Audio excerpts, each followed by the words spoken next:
everyone, welcome back to the channel. My name is Emily and I am super excited to share this time with you. So I had a little bit of time in between clients today, so I had the forethought to bring some books with me, which rarely ever happens. And I am just going to do try a chapter. I have probably about an hour or so, so I think this is the perfect time to get this video done. I haven't found time to do it any other time, so this is perfect. The three books, bug, get off of me. The three books that I will be reading for this video are, the first one is The House of Stone and Ivy by Anita Stansfield. It is a Regency romance. The back said, orphaned as children, Henny and Lottie share an unbreakable friendship. Together they suffered the horrors of orphanages and the workhouse. And now grown, they continue to rely on each other. When Lottie approaches Henny about a possible position at a manor house, Henny is eager to work alongside her dear friend. However, to secure the positions as stable hands, they will have to undergo a bold act of deception. The women must disguise themselves as men. So there's more to it, but that's all I'll read. So that's the first one. I love me a Regency romance. Those are always my favorite. So I will continue here. Okay. The next one is The Crown of Rosamond by Michelle Ashman Bell. And the back says, Andron, 1498. The king and queen are dead, murdered by one who will stop at nothing to rule. But the young princess Rosamond has survived, spirited deep into the forest by her parents' most trusted advisor.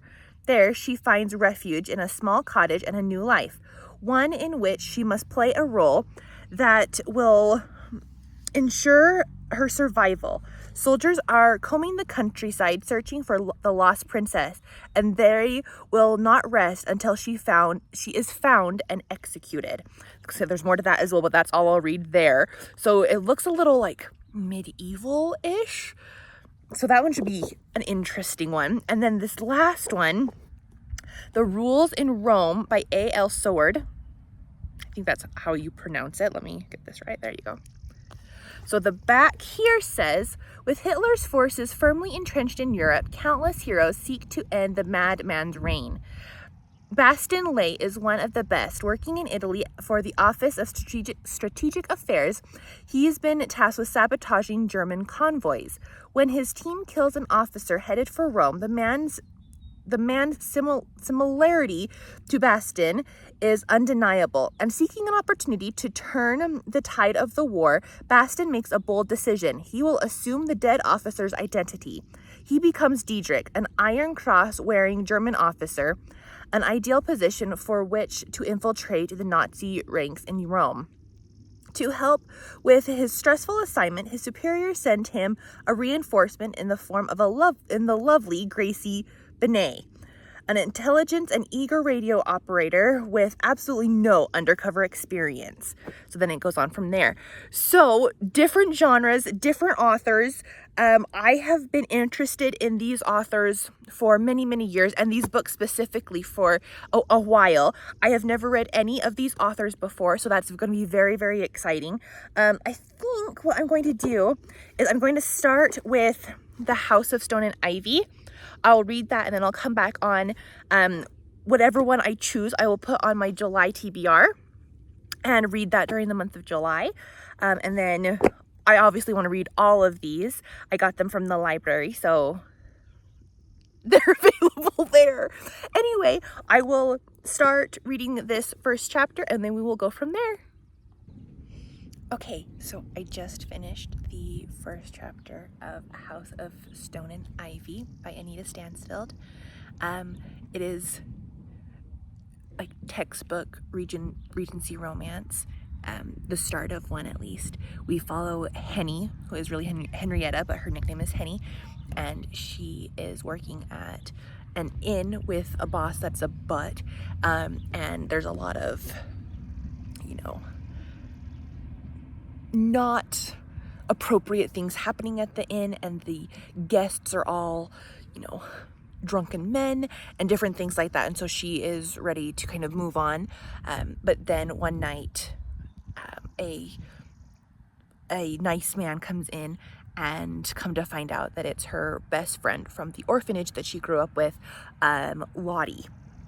And we just kind of get introduced to their backstory and how they both got to the orphanage to begin with as children, how they left the orphanage, how they worked in a workhouse, but then how they got separated when they aged out of the workhouse ages, I guess, and then how Henny got to this inn, and then how Lottie got there eventually. We haven't heard all of Lottie's story yet. Obviously that will be coming, but definitely already a story of friendship, and there are already cads in the mix from past relationships with with at least Lottie, and so it's very Regency era romance start to one. So I'm excited. I'm not in the mood for this right now, so I'm hoping that one of these other two sort of hits a little differently. So I think the next one that I'm going to do is The Crown of Rosamond. This one seems a little bit more up my alley right now that I'm interested in reading. So I'll read this one and then get back with you. Okay, so I'm in love with this story already. Holy cow, just one chapter in and I'm like, okay, I want to continue reading and continue finishing it. So that's a good sign. We follow Rosamond after sort of a coup happens in her father's court. Her father is the king, her mother is the queen. They are found dead in their beds, and so their trusted advisor Jacob whisks Princess Rosamond away, and they're basically in hiding, trying to stay safe after this coup happens. They have an idea of who is behind it and why people are behind it. I guess generations back, the grandfather had two sons, and he didn't think the first one had the ability to lead, but then turned out he does. So he split the kingdom in half, one for one son and one for the other, to rule as kings. And they, sort of the bad guys, I guess, want to combine these countries so that only one king can prevail, and they can kind of choose the king and lead the way they want to, things like that. It's wonderful. I have no idea where it could go. Like I'm trying to rack my brain trying to predict what's going to happen. I have no idea. That is something that intrigues me right now. With this other one, I kind of had an idea of exactly what was going to happen in the whole story, which isn't a bad thing by any means, and I definitely want to read it eventually, but this one is definitely my first contender right now. So I will now read the first chapter in... Ooh, there was a fly that flew in my face, sorry. I will read the rules in Rome, and we'll kind of choose between the two that I pick for my July TBR. Okay, so I have officially finished the rules in Rome by A.L. Swords. It's really interesting. It's the prologue, and so we just meet our main guy, Bastian Lay, and he and his team who work for the OSS, which is the kind of precursor to the CIA. They are in Europe somewhere, and they are kind of doing reconnaissance for the Allied forces.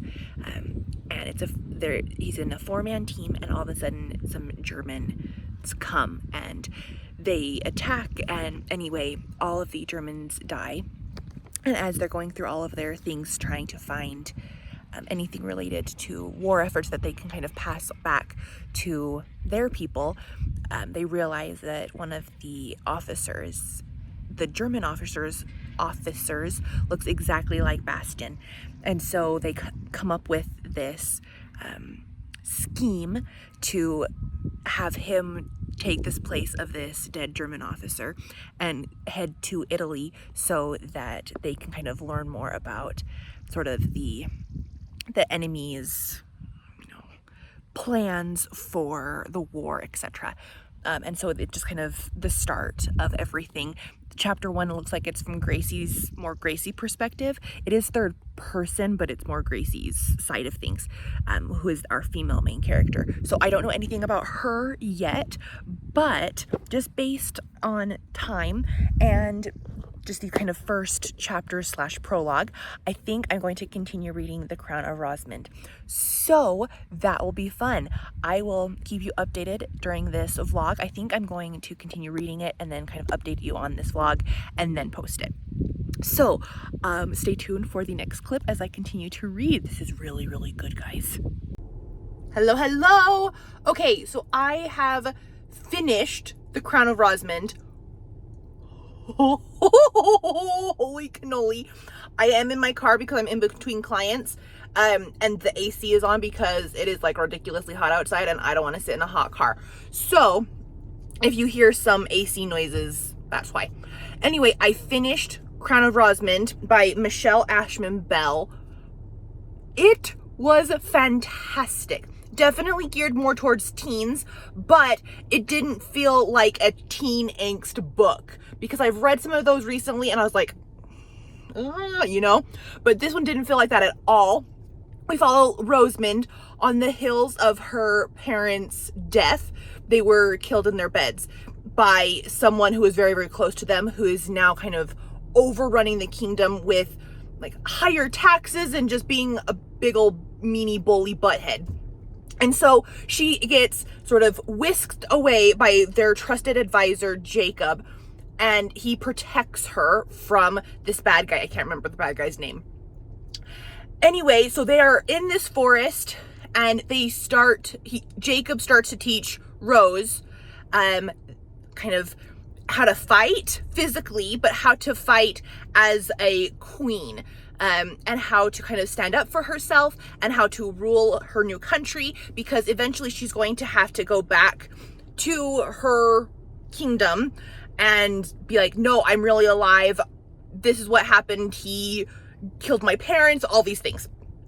So there were fantastic fight scenes.